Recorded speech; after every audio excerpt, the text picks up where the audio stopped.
선한 관세음보살님께서 모든 중생들을 보살펴 주시듯이 저희들 또한 살아가는 모든 것 위에 행복이 있고 평화가 있고 안락이 있게 하겠습니다.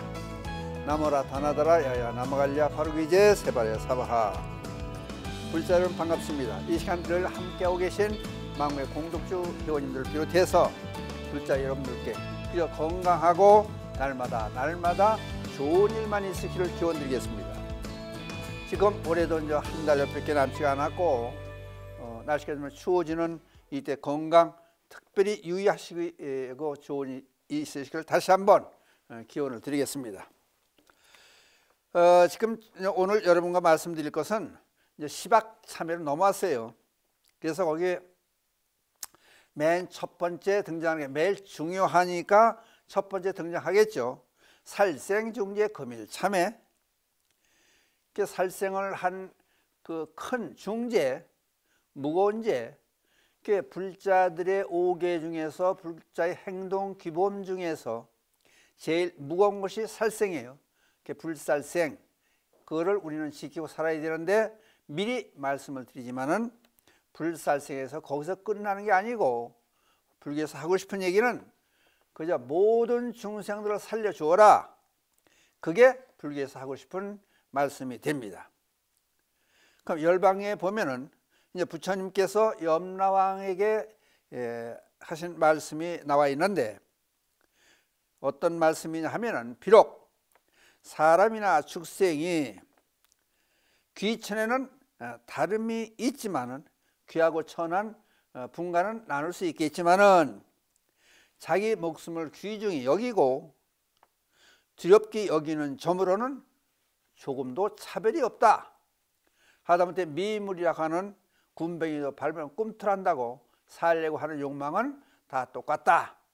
그런 얘기를 하는 거예요. 그러니까 미물이라고 해서 업신여기지 말아라. 옛날에 그런 얘기가 나와요. 전에 무슨 얘기가 나오냐면요. 그 부처님의 전생의 말씀인데 부처님의 전생에 선해보살로 있었을 때 비둘기가 날아오더라는 거예요. 날아와가지고 사냥꾼에게 매에게 쫓기고 있으니까 저를 살려주세요. 그러고 오니까 품속에 감춰준 거예요. 그랬더니 조금 있더니 독수리가 비둘기 쫓아온 독수리가 와서 그걸 알고 내놔라. 그러니까 선해보살이 너는 왜 살생을 하려고 그러느냐? 그 살생은 나쁜 일 아니나? 그랬더니 독수리가 그래요.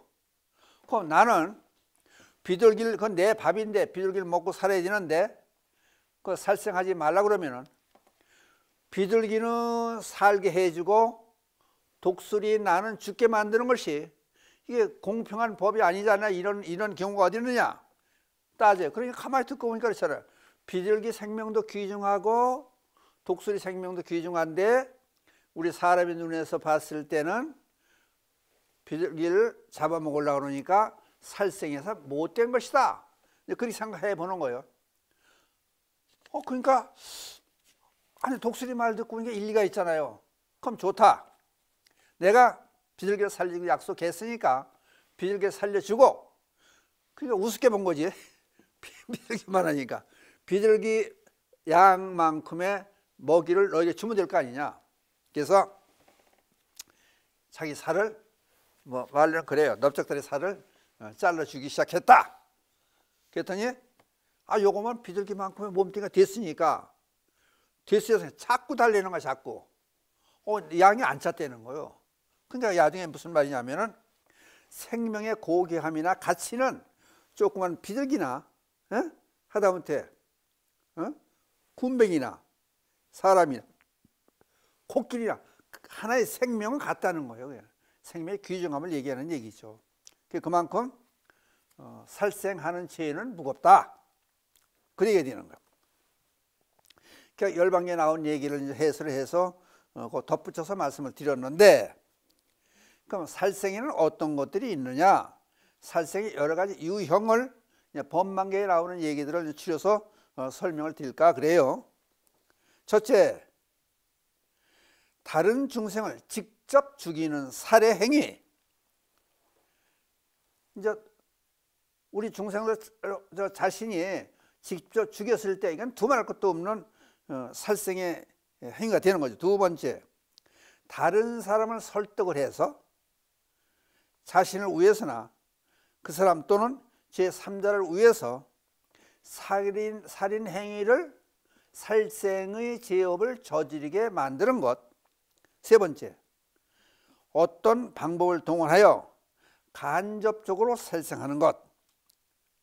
다른 사람을 시켜서 또는 약을 먹여서 태아를 살생을 시킨다든지, 독약을 먹여 사람을 죽이게 한다든지, 그런 방법이 세 번째 방법이었고, 네 번째, 죽을 마음이 없는 사람에게 죽는 것을 좋아하게 해서 그렇게 해서 스스로 목숨을 끊도록 하는 것. 그러니까 죽음은 아름다운 것이다, 덕이 된다고 해서 권장하는 일도 있다는 얘기예요. 그러니까 산다는 것 자체가 고통이니 죽으면 하늘에 태어나게 돼서 복을 받는다 하고, 또 중동 저쪽 전쟁에서 보면은 아니 폭탄을 몸에 뒤두르고 죽게 만들잖아요. 나라를 위하는 길이다. 너는 가족도 좋게 되고 너도 좋은 데 갈 것이다. 이런 행위들이라는 거예요. 그럼 다섯 번째, 다른 이가 죽이는 것을 보고 기뻐하는 일. 그러니까 다른 이가 죽이는 것을 보고 기뻐하는 일. 이게 사람이 어떻게 보면 참 잔인해요. 여러분 격투기 한번 보세요. 격투기. 그런데 이제 격투의 종류가 많죠. 사람끼리 하는 격투기도 있고, 태국 같은 데 닭싸움 시키잖아요. 벌레들 싸움도 시키고, 피가 피청이 되고 죽을 때까지 시키잖아요. 그걸 보고 쾌감을 느끼는 사람들이, 격투기도 때려서 뭐 죽이라면 이런 손을 또 내리다가 이렇게 내려. 그럼 살리면 이건 못하고. 로마 그 시대 영화라든지 그런 데 나보더니 지금 현재 격투기에서 그런 게 나오잖아요. 사람이 이상하게, 그러니까 어떻게 보면 참 모진 면이 있는 거예요. 이건 안 되는 얘기인데 그런 일들이 문제가 되는 거예요. 그런데 의도적으로 죽이는 얘기를 했지만은 지금은 이 살생의 과보에 대한 좀 말씀을 할 건데, 옛날 중국 남북조 시대 양무제, 얼마나 저랬으니 아직 스님이 되지 않습니까? 불심천자 양무제가 존경하는 스님들 중에는 합두 스님이라는 스님이 계셨어요. 조정에 의논할 일이 있으니까 신하들에게 시켜서 합두 스님을 모시고 와라. 그래서 기다리는 시간에 지루하니까 바둑을 좋아했다고 그래요. 신하고 바둑을 두고 있는 거예요, 이제 양무제가. 근데 비유를 마치냐고 양무제 같이 바둑 두는 사람이 일부러 져줄 때가 있는 거요. 마음 거스르지 않게 하기 위해서. 이걸 빤히 아는 거 양무제가. 그래가지고 일부러 져주면 혼나는 거요. 그러니까 대등한 실력 발휘해서 아기자기하게 바둑을 두어야 좋다고 그러는 거예요. 그러니까 신하들이 이제 바둑 두는 거 상대가 이제 몇 명이 정해져 있을 거 아니에요? 그래서 두는데 양무제 바둑판에 대마가 죽게 생긴 거예요. 근데 이제 그게 무의식에 화도 나는 거래. 대마가 죽게 됐으니까 그래 죽여라 막 소리 지르는 거야. 이제 화나니까. 그렇다고 물려달라 신하한테 물려달라 그럴 수는 없고. 그때 마침 신하가 문 밖에서 폐하 합두스님을 모시고 왔습니다. 근데 이게 성질이 나가지고 바둑판에 정신팔는데 들리지가 않는 거예요. 그래도 마음대로 죽이라고 그냥. 그러니까 실력 발휘해서 제대로 바둑을 두자 그 얘기요. 죽여 막 그러니까 밖에서 있던 신하가 합두스님을 모시는데 죽이라고요. 그러니까 죽여. 그러니까 자기한테 하는 얘기인 줄 알고 사형장에 데리고 와서 죽이잖아요, 합두스님을. 그러니까 하실 말씀 없으니까 그랬더니 합두스님이 무슨 말씀을 하냐면은, 사실은 전생에 내가 그 어린 아이였을 때 농부였었는데 밭갈이라자 괭이 괭이 있잖아요. 삽괭이랑 괭이로 밭을 일구다가 나도 모르게 그 두꺼비 한 마리를 내가 죽이려고 그래 죽인 게 아니라 내가 실수해서 땅속에는 모르니까 두꺼비 한 마리를 죽인 일이 있다 전생에. 그 두꺼비가 바로 양무제고 그때 농무가 나다. 그러니까 내가 실수로 죽였기 때문에 내가 실수로 죽임을 당하는 것이다. 그러니까 업이라는 것은 어쩔 수 없다. 반드시 받아야 된다. 그 여러분들 보세요. 실수로 죽인 것도 실수로 죽임을 당하는 그런 게 인과응보예요. 그럼 어떻게 생각하세요? 행동에 조심을 해야 될 거 아니에요. 그러니까 참회할 때 그런 줄 알게 모르게 지은 죄를 참회하고 그러잖아요. 그러니까 심지어 그런 얘기 있잖아요. 내가 연못에 돌멩이를 하나 던졌는데 그 돌멩이가 물고기도 마시고 깨그리가 맞아서 죽을 수도 있다는 거예요. 그러니까 쓸데없는 허튼 짓을 하지 말아라. 중생의 목숨을 해할 수도 있다. 이렇게 되는 거예요. 그러니까 여기서 이제 여러분 생각해 보세요. 실수로 죽인 어린 농부가 실수로 두꺼비를 죽였는데 다음 생에 실수로 자기가 죽임을 당하더라. 이건 못 막을 수가 없다는 거예요. 그 양무제가 어떻게 됐냐고요? 그 이제 바둑이 끝나고 나서 아니 봐라. 합도 스님을 모시고 그래. 내가 모시고 오지 않고 무슨 일이 스님한테 무슨 일이 있는 거냐 도대체 이게 어떻게 된 거냐 했더니 아니 아까 모시고 와서 제가 말씀을 드렸지 않습니까? 저희들이 했더니 그럼 모시고 와야 될 거 아니야 했더니 아니 죽이라고 그냥 막 호통을 치고 야단을 진노하셔서 야단을 치셔가지고 죽였습니다. 사형 집행을 했습니다. 그 땅을 치고 통고를 했다는 거 아니에요? 이럴 수가 있느냐? 그래서 그렇게 되는 거예요. 그 다음에 양무제가 바둑을 아예 두질 않았다는 거 아니에요. 내가 바둑 두기 때문에 이런 일이 발생했구나 그래가지고 그냥 그만큼 이 사람의 행동이 중요하다. 쓸데없는 일을 했다가 결국은 이상한 일을 겪고 나니까 바둑을 두지 않는다는 거예요. 그러면 지금 말했듯이 살생을 하면 다음 생에 이 생에라도 단명해지고 목숨이 짧아지고 병이 많아진다. 병이 많은 사람은 한 번쯤 반성을 해보라는 거예요. 내가 이 시간 이전에 다른 사람을 해한 일은 없느냐? 전생에 살생할 일이 없느냐? 그걸 생각해 보라는 거예요. 그러면은 어떻게 하라는 거예요? 살려줘라. 살려줘라. 심지어 무슨 일이 있었냐면 그 얘기 나오는 거 찾아다 보면 재미있는 얘기가 많이 있어요. 천안 삼거리 주막집에서 한양천리 과거를 보러 올라오다가 거기서 쉬어야 되는데 이제 하루 쉬는데 저녁에 거기 같은 주막에 묵었던 사람 중에 하나가 유명한 점쟁이 관상가가 있었다는 거 아니에요.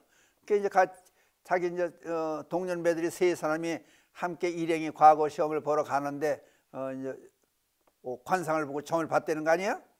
그랬더니 자기가 다른 사람을 붙고 자기는 떨어진다 그러는 거예요. 그래서 낙담을 해가지고 야 큰일 났다 그래 잠이 와요 제대로? 그래서 제대로 잠도 못 자고 새벽에 일어나서 이제 잠이 안 오니까 새벽에 일어나서 나와 보니까 마침 논에 물을 대기 위해서 주막집 마당 한쪽 저쪽 마당에 이렇게 물길이 나가지고 저 논에 이 짝에 있는 물을 마당을 통해서 밑에 논으로 물이 흘러가는데 보니까 그때 마침 개미떼가 이사를 가더라는 얘기 아니에요. 글로. 그러니까 그냥 놔두면 개미떼가 수천 마리가 될지 많은 개미떼가 죽게 됐다는 거 아니에요. 그래서 자기도 모르게 무의식적으로 안에 들어가서 얘기할 것도 없이 괭이하고 삽을 가지고 나와서 물길을 개미들이 이사 가는 거 여러분 보셨어요? 쫙 일렬로 서서 가요.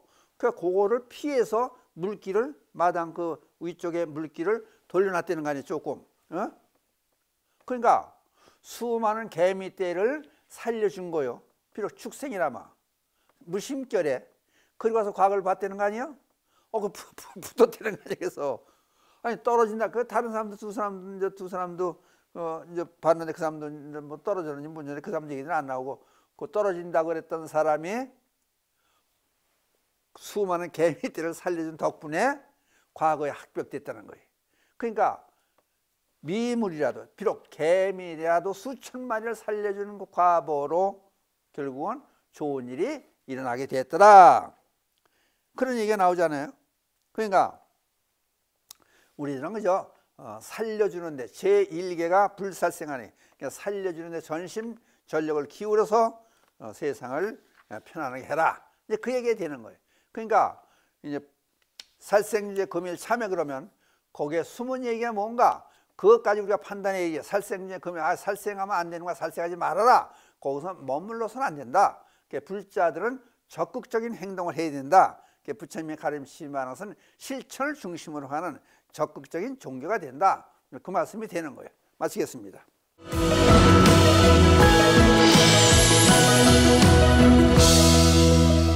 감사합니다. 이번에는 질문에 답하는 시간이 되겠습니다. 어느 질문을 받고 어떤 답변을 할 거냐, 이제 올라온 질문 중에서 선택을 해봤습니다. 불교 불살생과 군사훈련은 어떻게 이해합니까? 불교 살생과 군사훈련은 어떻게 관계가 있느냐, 어떻게 이해를 해야 되느냐. 왜냐하면 불교에서는 불살생을 주장하는데, 그러면은 군사훈련은 그 살생하는 기술, 죽이는 기술을 가르치는 거 아니냐. 이게 위배되는 거 아니냐. 이걸 어떻게 봐야 할 거 아니냐. 그래서 그렇다면 이제 의문이 어디서부터 나왔냐면은, 그럼 살생계를 반드시 지켜야 하는가? 세상 생활하는 사회생활하는 불자들 가운데서 특히 형벌을 담당하는 관리, 군인, 판검사, 경찰관 등은 직업상 살생을 피할 수 없게 되어 있지 않습니까? 그렇다면 죄가 있는 이에게 벌을 주지 않고는 사회 안정질서를 유지할 수가 없지 않습니까? 이러한 경우는 어떻게 해야 되느냐? 여기 갈등이 올 수 있다는 거예요. 그러면 법망경에서 홍찬 스님께서는 이런 말씀을 해놨어요. 혹 한 사람을 죽여서 한 마을을 구하고 많은 사람을 죽여서 한 나라를 구할 수 있는 경우가 있다. 이러한 때 보살은 훌륭한 방편을 구사하되 그때그때 상황에 따라서 결정해야 한다. 그냥 쉽게 얘기해서 임진왜란때 외적들이 쳐들어오잖아요. 그랬을 때 출간 스님 중에서 서산대사라든지 사명당 스님이라든지 처영 스님, 많은 스님들께서 사찰에서 연분만 하고 목탁만 들고 부처님 가르친 경전만 보고 이건 아니지 않느냐. 그러니까 목탁 대신 칼을 잡고 몽둥이를 잡고 외적을 맞서 싸웠지 않습니까? 이럴 때가 똑같은 경우지 이게. 법망에서 하는 얘기하고 같은 얘기 아닙니까? 열반경에서 이런 얘기까지 나오는 거예요. 과거에 유독이라고 하는 국왕이 있었는데 질이 나쁜 아주 못된 사람들이 화를 내고 진심을 일으켜서 칼과 몽둥이들 흉기를 들고 덕 높은 선지식을 해하려고 죽이려고 할 때 왕은 오개를 버리고 나쁜 사람들과 싸워서 그들을 물리쳐서 선지식을 구해냈고, 이때 상처로 왕은 죽었고, 그때 왕이 오늘 나 석가모니 부처라는 말씀이 열반경에 나옵니다. 그러니까 불의에 맞서서 싸우는 거예요. 한 사람이 많은 사람을 선지식을 해하려고 할 때 가만히 있을 수가 없다는 거예요. 내 목숨을 바쳐서라도 다른 사람을 지켜야 되겠다. 그랬을 때는 살생계를 범하더라도 사회 안정질서를 위하고 많은 사람을 위해서 내 한 목숨을 희생하겠다. 그렇게 얘기가 되는 거예요. 그래서 우리나라 지금 대한민국 군대가 세계 4위니 5위니 하는 얘기가 있지 않습니까? 그만큼 군세력이 막강한데 거기다 새로운 무기들을 자꾸 개발하고, 예? 그거는 호시탐탐 적화의 야욕을 버리지 않고 버티고 있는 김정은 계리 집단들을 혹시 그들이 쳐들어오면은 물리치기 위해서, 국민을 지키기 위해서 수많은 50만, 60만이라는 대군들이 가서 훈련을 받고 나라를 지키고 있지 않습니까? 거기다 200만, 300만 명이라고 하는 많은 사람들이 예비역으로 전역을 했지만은 또 가끔 소집해서 군사훈련을 받는 거예요. 이거는 냉정해 보면 어떻게 보면은 사람을 죽이는 훈련을 받는 거예요. 그러니까 이렇게 막강한 힘을 갖고 있을 때 감히 상대방인 김정은 계리 집단이 남침해올 꿈을 꾸지도 못하는, 그렇게 하기 위해서 열심히 훈련하는 거예요. 그래, 열심히 훈련하고 무기를 개발하는 것이 누구를 죽이기 위한 것이 아니고, 한쪽으로 생각하면은 평화를 위해서 무기를 개발하고 군인들이 젊음을 불사르고 전방에 와서 나라를 지키고 훈련에 열심히 임하고 있는 이런 이유들은 결국은 평화를 위한 길이 아니냐, 응? 그런 얘기가 되는 거예요. 그러니까 이 불교를 믿으면서 여기 이제 불교에 있는 그 계행이라든지 이거를 해석할 때 해석을 잘해야 돼요. 그냥 고지식하게 믿고 진짜 불교에서 하고 싶은 얘기가 뭐냐, 그거를 반드시 이해하고 알아야 돼. 그래서 어떠면 불교가 어렵다 그러고 그런 얘기가 나올지도 몰라요. 근데 이제 또 보면 우리 실생활로 돌아와서 여러분들이 만약의 경우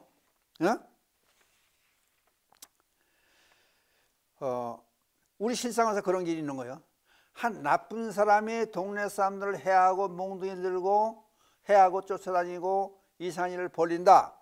그랬을 때는 그냥 보고 있으면 안 된다는 거예요. 그걸 말리든지 못하게 해야 된다는 거예요. 그게 우리 자신을 지키는 일이 된다는 거예요. 요거를 그러니까 함께 사는 우리는 모두 같은 운명을 지니고 같은 상황에 처해 있다는 거예요. 그럼 쉽게 이제 설명을 해요. 전철 안에 우리가 가는 거예요. 타고 가는 거예요. 그러면 예를 들어서 임산부가 또는 노인분이 자리에 서 있는 거예요. 환자가 서 있는 거예요. 그러면 전철 안에 예를 들어서 50명이 전철 한 칸에 타고 있다. 그러면은 어떻게 해서라든지 그 사람을 안전하게 갈 수 있게, 임산부라든지 병자라든지 노인분이라든지 자리에 앉아서 안전하게 가게 할 수 있게끔 서로 그 안에 있는 50명이 서로 도와줘야 된다는 거예요. 안 도와주면 어떻게 되느냐. 만약에 그 환자가 또는 임산부가 다쳐서 잘못되게 되면은 그 책임이 그 안에 있는 50명 전체에 있다는 거예요. 아니 뭐 그런 얘기를 합니까? 왜 책임이 있습니까? 그런 얘기를 해요. 그러면 상황을 바꿔놓고 봐요. 그러면 어떤 쪽으로 바꿔놓고 예를 들어보느냐 하면, 한 사람이 같이 한 칸에 가고 있는 그 한 사람이 사는 게 싫고 화가 났다 그래서 휘발유라든지 그 불날 물체를 들고 앉아가지고, 휘발유가 좋지, 휘발유. 예를 들어 휘발유를 요만한 통에 넣고 앉아가지고 혼자 죽기 아깝다 그래가지고 그냥 전철에 붓고, 전철 바닥에 휘발유를 붓고 불을 붙이면 어떻게 돼요? 다 죽는 거예요. 그러니까 한 몸, 전철 한 칸에 있는 우리 모두는 한 몸이다는 얘기를 여러분들은 실감을 안 해요. 몰라. 그걸 한 몸이랑. 그러니까 그 상황을 바꿔놓고 보면은 그럼 불이 나요. 그러면 휘발유 쫙 껴안고 그냥 불을 붙이면 다 타 죽는 거예요.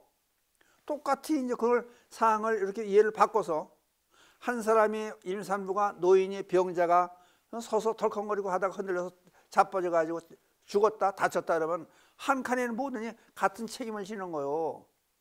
그러니까 마찬가지로 한 동네 한 사람이 나쁜 마음을 먹고 다른 사람이 불을 질리고 뭐 쫓아다니며 사람을 죽이고 해치고 그러면 어떻게 말려야 되는 거예요. 그러면 심한 경우에는 내가 지옥에 가는 한이 있더라도 저 사람을 말려서 다른 동네 사람의 수백 명의 생명을 구해야 되겠다 그러고 나서가지고 저지하다가 그 사람을 죽였다 그러면, 물론 죽였으니까 살인죄는 되겠죠. 그러나 참작할 수 있는 그런 죄예요. 그 사회에서도 정당방위라는 게 있지 않습니까? 그러니까 살생계를 우리는 보면서 한번 좀 생각해 볼 문제가 있다. 그러니까 여러 가지 문제로 생각해 봐서 어떻게 하는 것이 우리가 바르게 하는 행동이냐. 무조건 살생을 하지 말아라. 그렇다고 해서 무조건 가만히 지켜만 보고 있는다고 하는 것은 잘못되는 것이다. 그런 생각을 해야 되는 거예요. 근데 이제 먹는 것도 마찬가지예요. 우리들은 뭐 동물을 잡아먹고 가축을 길러 먹고 그러지만은 한 번쯤 생각해 볼 것이, 예를 들어서 호랑이나 사자는 어떻게 해요? 배고플 때만 먹어요. 그러니까 이 사자가 배가 고파서 새끼들하고 먹으려고 얼룩말을 잡았다, 죽였다. 그럼 배가 부르면은 쳐다도 안 보고 가는 거예요. 가서 나무 그늘 밑에서 자기 이렇게 놀고 쉬는 거예요. 먹을 게 남았어도.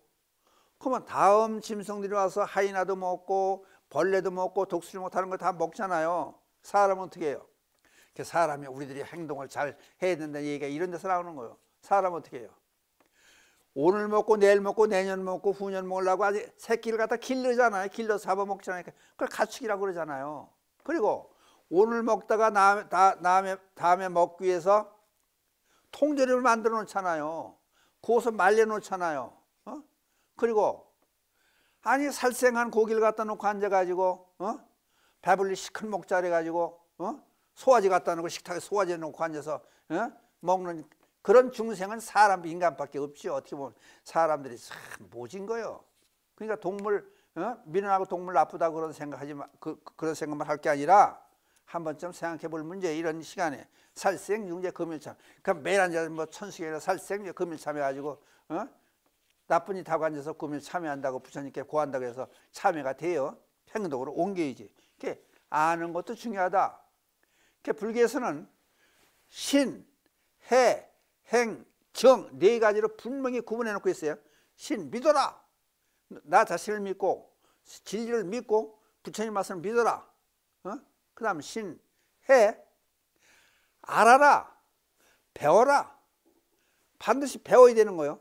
이론적으로 알아야 되는 거예요. 그래야 빈틈없이 알아야 의심하지 않고 실행을 하는 거예요. 신, 해, 행, 실천하는 거예요. 그래야 행복한 삶을 살 수가 있다. 이게 정이 되는 거예요. 신, 해, 행, 정. 이게 네 박자가 탁 한 세트로 같이 다니는 거예요. 그걸 아셔야 되는 거예요. 그러니까 우리들이 이 한 대목을 보더라도 우선적으로 철저하게 생각해야 되는 것이 우리 생활과 밀접하게 생각해 보고 따져봐야 된다. 그 얘기 되는 거예요. 그 다음에 실질적으로 이제 보면은 동네에서 생선 장사를 한다. 그러면 어쩔 수 없이 이제 내가 배운 게 생선 장사에 생선 장사를 해야 되겠다. 그럼 생선 장사를 하는 거예요. 그러면 사람들이 좋아하니까 산 생선도 갖다 놓고 죽은 생선도 갖다 놓고 파는 거예요. 파는데 시집온 어린 새댁이 생선을 사러 왔어요. 사러 와서 저 살아있는 저거 하나 잡아주세요. 그러면은 잡아줘야 할 거 아니에요. 나는 살생을 못합니다. 그리고 당신 보고 와서 죽이시오. 그럴 수는 없는 거 아니에요. 그럴 때는 이 새댁이 와가지고 생선을 사다가 가족도 주고 아이들도 주고 시부모도 복양하기 위해서 이렇게 왔다. 그러니까 내가 살생하는 죄를 내가 짓더라도 요거를 내가 잡아서 저 젊은 여자인 새댁이 잡지를 못할 테니까 내가 잡아주겠다. 죄는 내가 그 대신 지겠다. 그런 마음 가지고 잡으면은 이게 덕도 된다는 거예요. 공덕도 된다는 거예요. 그러니까 살생에 관한 죄를 다 받지 않을 수도 있다는 거예요. 물론 받긴 받겠지만은 그냥 즐겨서, 그러니까 낚시하는 것과 요거는 전혀 틀린 거예요. 낚시하는 사람들, 어떤 사람은 아는 사람들 보면 그래요. 낚시를 하는데 잡은 생선은 붕어라든지 잉어는 자기는 안 먹는데 안 먹고 참는 재미에 그 사람들 막 그래. 아, 손맛이 참, 그 한 생명이 죽어가는 손맛이 어때? 그거를 즐기기 위해서 낚시를 하는 거예요. 그 잡아가지고 다른 사람 줘요. 자기는 안 먹으면서. 그러니까 그러면은 그게 죄가 된다는 거예요. 똑같은 낚시를 해도 어머니 병원에 있고 또는 재수 씨가 애를 낳는데 잉어를 먹어야 몸이 건강하고 젖도 잘 나온다 그런다. 내가 잡아서 선물을 해야겠다. 그러니까 비싸서 돈을 살 수 없으니까 잡아서 갖다 줘야 되겠다. 그러면은 이게 죄가 되긴 되지만은 감해질 수 있는 그런 행위가 된다는 거예요. 왜? 한 사람을 살리니까 또 죄라는 걸 아니까. 그러니까 죄가 되느냐 안 되느냐 우선 알미 중요한 게 삼독 그러잖아. 삼독. 세 가지 독, 탐진치 삼독이에요. 욕심이 나고 천이가 성질 내고 원인은 어리석어서 그렇다. 그러니까 알아야 된다. 반드시 알아야 된다는 거. 이걸 알아야 된다. 그러면은 예를 들어서 내가 낚시를 해서 잡아도 그 대신에 사회에 좋은 일을 하고 다른 생명을 살려주겠다. 그런 생각을 하고 살생을 하면은 살생하는 죄가 덜하다. 그 얘기 되는 거예요. 그러니까 한 번쯤 여러분들을 깊이 있게 생각해 보셨으면 좋겠다 싶어서 지금 이런저런 말씀을 드리고 있는 거예요. 그러니까 장사하는 사람들도 불자들 중에도 생선가게 하는 사람 많고 또 정육점 하는 사람 많고 도살장 있는 사람도 있잖아요. 그러면 이제 어떻게 생각하느냐? 그렇다고 그게 자랑스러운 일은 아니에요. 그러니까 그러나 수치스럽고 죄만 짓는 일은 아니야. 근데 좋은 일을 또 하잖아요. 그 사람들이 좋은 일을 해야 된다. 그 얘기 되는 거예요. 그러니까 좋은 일을 한다는 게 이익금을 가지고 또는 싸게 팔아서 폭리를 취하지 않고 그럼 폭리를 취하는 것도 잘못되는 거지. 그게 이제 투도죄에 들어가는 거니까. 똑같은 살생을 해도 좀 여유 있는 그런 배려할 수 있는 그런 살생이 돼야 된다. 심지어 전에요. 뉴스에서 나온 거 한번 이제 보니까 정육점 한다는 사람이가 무슨 사람이 그런 사람이 있었어요. 전에 이 맨날 그 고기를 잡는 거요. 그냥 칼로 속을 드러내고 돼지고 살을 비벼내고 막 잘라내고 그러니까 나중에 그걸 재미로 붙여가지고 하게 되면은 살생에 재미를 붙인다. 그러면 안 된다는 거예요. 어떻게 안 되느냐? 사람을 죽여가지고 자기 부인을 죽여가지고 이런 얘기 방송에 하면은 좀 끔찍한 얘기지만은 사람을 죽여가지고 토막토막 내서 몰래 버렸다고 붙잡혔잖아요. 그러니까 그거를 재미로 해서는 안 된다. 다른 사람을 위해서 내가 희생하고 죄를 짓더라도 모든 사람을 위해서 내가 해줘야 되겠다. 그럼 예를 들어 동네 100명이 산다. 그럼 100명이 전부 살생을 하니 내가 생선을 잡아주고 내가 죄를 내가 혼자 받더라도 다른 사람을 위해서 봉사하겠다. 그런 마음 가진 사람은 또 생선을 파서 폭리를 취하지도 않을 것이고 또 좋은 일도 많이 할 것이고 그렇게 행동을 할 거 아니에요. 그러니까 각 직업에 종사하고 있는 모든 사람들이 한 번쯤 생각해보고 할 문제는 살생에 관한 문제를 같이 한번 생각해 봐야 되는 거예요. 그러니까 다시 아까 처음에 말씀을 드렸지만은 살생을 하지 말아라. 그러면 이제 다시 이제 거기다 초를 달아요. 살생하지 않으면은 공덕이 있는 거냐? 공덕이 없다. 왜 없느냐? 죄를 지면은 마이너스가 되고 숫자로 따지면 그럼 공덕을 쌓으면 플러스가 된다고 보자. 그럼 살생을 안 하고 있을 때는 제로의 상태에 머물러 있는 거다. 죄도 안 되고 공덕도 안 된다. 그러니까 공덕을 받으려면 살려줘라. 그래서 방생 그 얘기가 나오는 거야. 그러니까 어떤 사람은 또 그냥 무조건 물고기 방생해주면 그게 다인지 알고 그냥 그것만 하고 당당하게 하네. 그것도 잘못된 게 지나가다가 그 가다 보니까 물고기가 꺼먹꺼먹 산 게 있더라. 불쌍하더라. 그거 보았을 때 그것을 사다가 놔주면 그게 진정한 방생이 되는 거야. 또 어려운 사람이 조카라든지 동네에 있는 사람들이 애들이 공부를 못해서 어렵다 그러면 학비를 대주고 장학금을 대주고 이게 방생이에요. 그러다가 이제 절에서 어떤데 단체로 우리 방생하면 전에 멀쩡한 물고기 잡아서 이만 이제 그릇에 놔놓고 미무라 들어라고 몇 시간 동안 이게 비늘 떨어지고 그냥 고생을 시킨 다음에 놔주는 거. 잡아서 놔줄 거 왜 잡느냐고요. 그게 무슨 방생이냐고. 그러니까 진정한 방생은 모든 중생들을 살려주는 것이다. 그러면 이렇게도 얘기할 수 있는 나무를 심는 일도 방생이에요. 왜? 공기를 좋게 해주니까 물을 깨끗하게 만드는 것도 방생이에요. 그러니까 왜? 그만큼 사람들이 살기 좋게 환경을 만드는 거니까 그냥 넓게 한번 생각해 보시는 시간이 되었으면 좋겠다.